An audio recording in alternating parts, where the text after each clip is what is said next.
자, 총선 결과가 나왔습니다. 여러분들 아시는 것처럼 부동산 세금은 처음에 살 때 취득세가 있고요. 가지고 있으면 보유세가 있고 마지막에 팔 때 양도세가 있습니다. 자, 그런데 이슈가 뭐냐면 취득세 중과라는 게 있어요. 2020년 8월 달에 벌써 4년 전이네요. 그 당시 굉장히 이제 집값이 많이 오를 때 집권 여당인 민주당에서 지방세법을 개정을 하면서 취득세 중과 최고 12%까지 올립니다. 이렇게 말씀드리면 제가 와닿지 않죠, 여러분들이? 그래서 5억짜리 주택을 사면요, 6억 이하기 때문에 1%만 내면 되거든요. 그러니까 500만 원만 내면 되는데 내가 주택수가 좀 여러 개 있어서 이게 네 번째 주택이다. 그러면은 12% 6천만 원 내야 됩니다. 무려 5,500만 원 더 내야 되는 거죠. 그래서 지금 이게 어떤 매수하는 데 있어서 가장 좀 걸림돌이 되는 다주택자들 입장에서는 그런 건데, 요게 일단 하나가 있고요. 이때 주택수는 세대 기준 주택수입니다. 그렇기 때문에 세대 분리가 굉장히 중요해요. 세대 분리는 그냥 막 하는 게 아니고 세대 구성할 수 있는 능력 있는 자녀 등이 이렇게 세대 분리를 하셔야 된다. 자, 보유세는 재산세하고 종합부동산세, 즉 종부세가 있는데 재산세는 특별한 이슈가 없어요. 종부세는 그래도 좀 많이 내리긴 내렸어요. 그랬는데 여전히 3주택 그리고 과표 12억 초과에 대해서는 종부세 중과세율이 적용이 되고 있다. 여기에 대해서 현재 정부는 그것도 폐지하려고 하는데 선거 결과를 보니까 관련된 법이 개정이 돼야 되거든요. 쉽지는 않을 것 같다.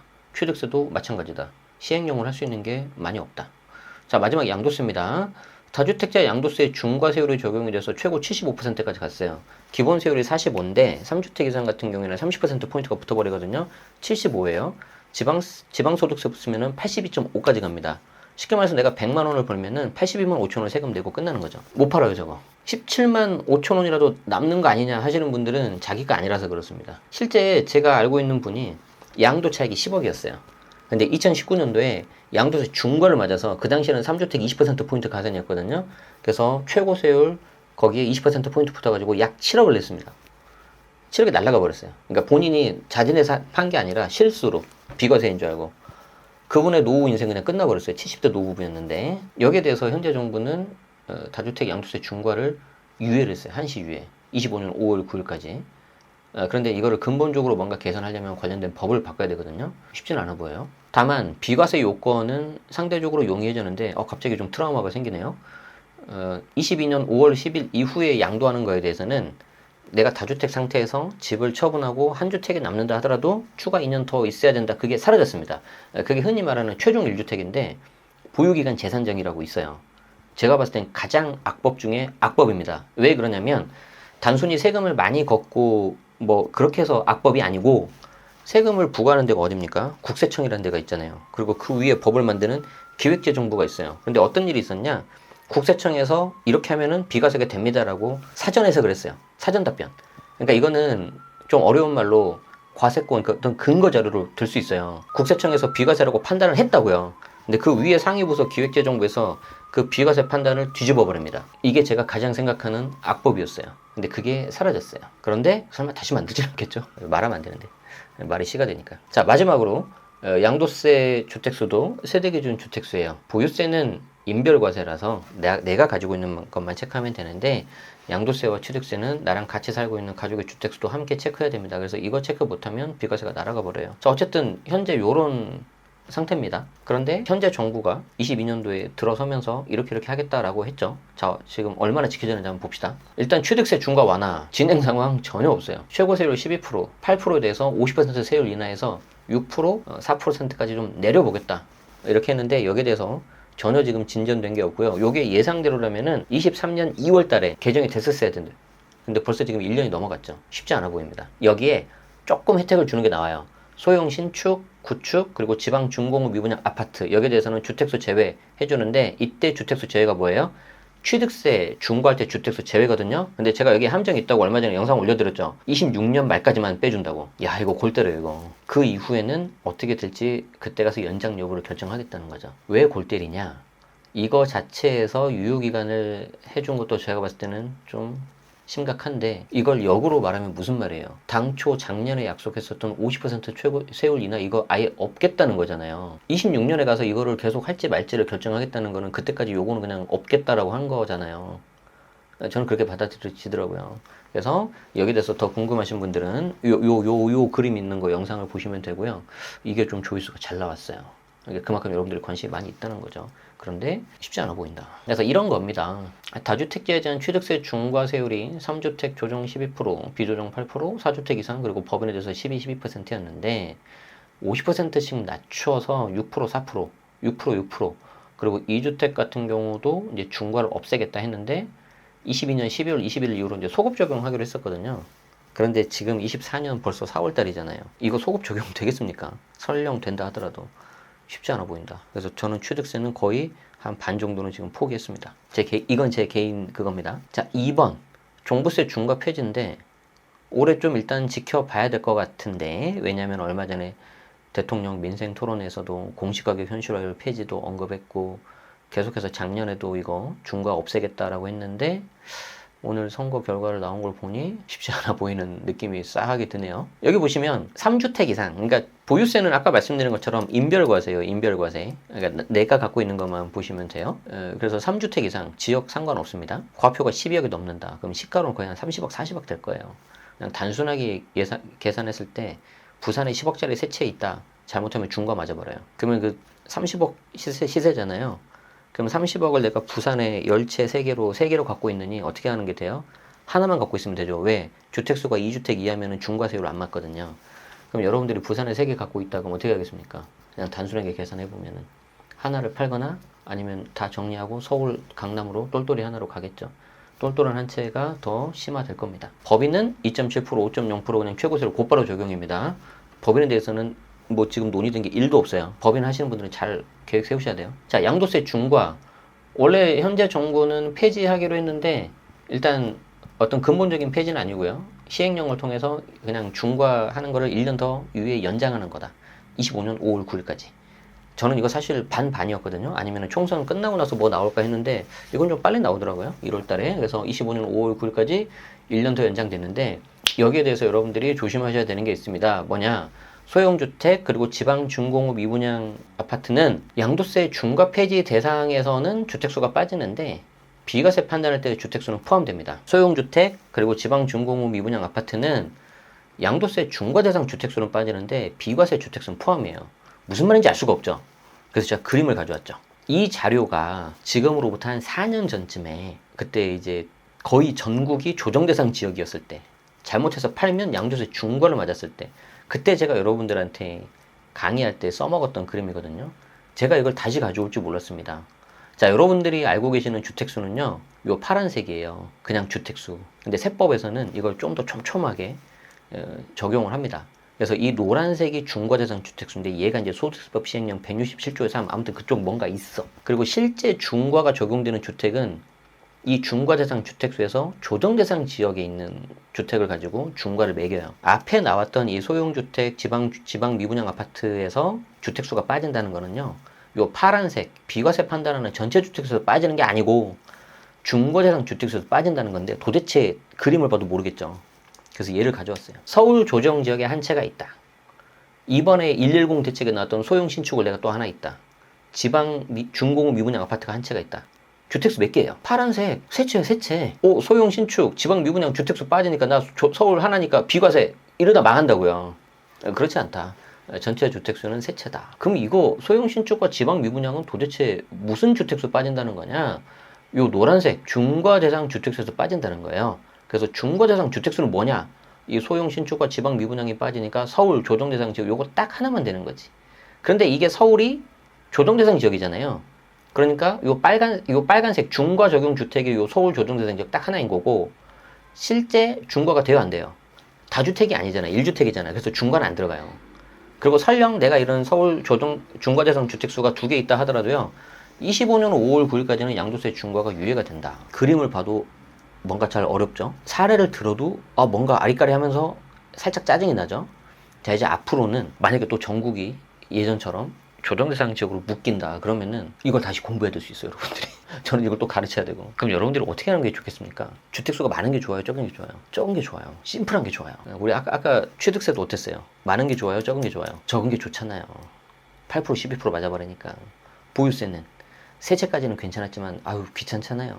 양도세는 심플한 게 좋겠죠. 그러니까 이 모든 거를 종합해 보면은 그냥 뭐 한두 개 정도 가자. 아니면 하나만 하자. 이렇게 되는 거죠. 그러면 주택수가 좀 있는 다주택자들은 어떻게 되겠습니까? 정리를 하겠죠. 그럼 어떤 것부터 정리하겠습니까? 서울 수도권, 서울 지방, 중심지 외곽지. 그런 데부터 먼저 정리를 하겠죠. 그럼 양극화 더 심해지겠죠. 그러면 이제 다주택자는 그렇다 치고 내가 내 집 마련을 하는 사람이에요. 0에서 1로 가려는 사람이야. 어떤 거 하겠어요? 무조건 좋은 거죠. 내가 할 수 있는 거에서 최선을 다해서. 즉, 나만의 강남을 찾을 거예요. 내가 똑같이 3억이 있는데 이 3억을 가지고 내가 밑에 깔고 있다. 그러면 갈 수 있는 지역이 굉장히 좁아질 거예요. 그런데 이걸 가지고 내가 좀 세를 끼고 미리 사두겠다. 그러면은 갑자기 넓어지겠죠. 그러면은 나만의 강남이 달라질 수 있다는 거죠. 아니 지금 갭 투자를 하라는 거냐? 이건 여러분들이 뭐 선택을 하셔야 되는 건데 사람의 욕망이 기본적으로 내가 3억이라는 거금을 들면은 손해보고 싶은 사람이 누가 있겠습니까? 이왕이면 좋은 거 사고 싶지. 더 쉽게 말하자면 백화점에 가서 명품 백을 딱 하나만 사래요. 갖고 있는 돈에서 여러 개 사는 게 아니라 딱 하나만. 돈이 아무리 많아도. 그럼 뭐 사겠어요, 여러분들이? 뻔하잖아요. 특정 브랜드 딱 정해져 있지 않습니까? 그쪽으로 갈 가능성이 높다. 아니 그래도 그거 좀 너무 논리가 비약적인 거 아니냐. 그렇지 않을걸요?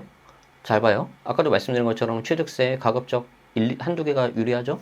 보유세 가급적 2개가 유리하죠? 그리고 여러분들이 양도세에서는 국민절세법 있죠? 일시적 유특 비과세. 3개까지 안 가요. 그리고 0에서 1로 가더라도 여러분만의 강남으로 가고, 그리고 대내외 환경이 지금 좋아 안 좋아요? 안 좋죠. 얼마 전에 나온 뉴스 보니까 미국 금리 인하가 다시 좀 불투명해지고 있어요. 지금 만만치 않죠.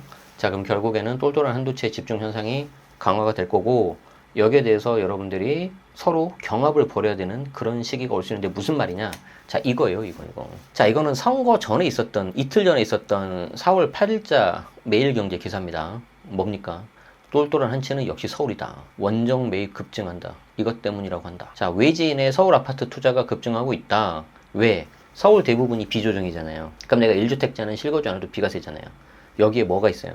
전세값도 올라서 갭 투자가 용이해졌다. 무슨 말이냐면 과거에는 내가 서울에 비조정 대상 지역이니까 강동구에 볼게요. 강동구.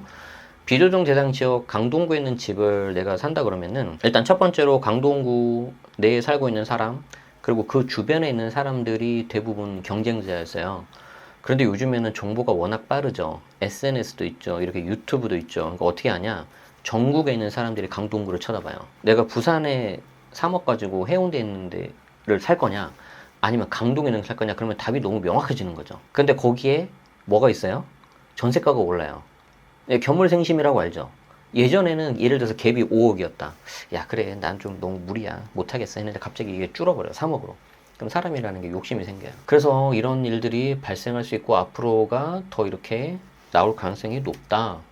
그래서 관련된 기사에 이제 한국부동산원 자료를 보면은 서울 아파트 매매 중에서 비서울 거주자, 서울이 아닌 거주자의 매입 비율을 보니까 작년 10월은 21.3%였는데 최근에 23.4까지 올라간 거죠. 물론 이제 언론사에서는 좀 드라마틱하게 보이려고 요 간격을 더 넓게 크게 해서 좀 보여주고 있긴 하는데, 이걸 보면 여러분들이 내가 서울에 살고 있으니까 나 같은 사람이 서울 강동구에 있는 물건 볼 거냐? 그렇지 않아요. 대구, 부산 이런 사람들도 같이 봐버립니다. 그렇게 해서 이런 식으로 더 갈 가능성이 높다. 그럼 다시 봐요. 총선 이후 부동산 세금 어떻게 될까? 풀릴까? 안 풀릴 것 같은데? 풀릴까요? 쉽지 않을 것 같죠? 양도세는 쉽지 않을 것 같죠? 그럼 여러분들이 이제 잘 생각하셔야 돼요. 이미 주택수가 있으신 분들은 어떤 식으로 하는 게 좋을 것 같아요? 좀 줄이는 게 낫지 않겠어요? 그리고 내가 이제 내 집 마련하거나 아니면 좀 자산 해칭 관점에서 좀 이렇게 포트폴리오를 부동산 쪽으로 하고 싶으신 분들은 어떻게 하는 게 좋겠어요? 내가 할 수 있는 여력을 다 최선을 다해서 좋은 걸 사시는 게 좋죠. 여기에 없는 다른 정책, 예를 들어서 주택임대 사업자 어떻게 할 거예요? 우리 한번 겪어봤잖아요. 지금 등록하면 10년이잖아요. 오늘 총선 결과를 보니까 3년 후에 대선도 약간은 보이죠. 내가 지금 등록을 하면 10년을 가져가야 되는데 3년 후에 만약에 대선 결과가 이렇게 돼서 예전에 한번 이렇게 뒤집은 쪽이 정권을 잡으면 또 뒤집지 말라는 법이 어디 있습니까? 한번 뒤집어 본 사람이 잘 뒤집겠죠. 다 알아들으시죠? 이거 지금.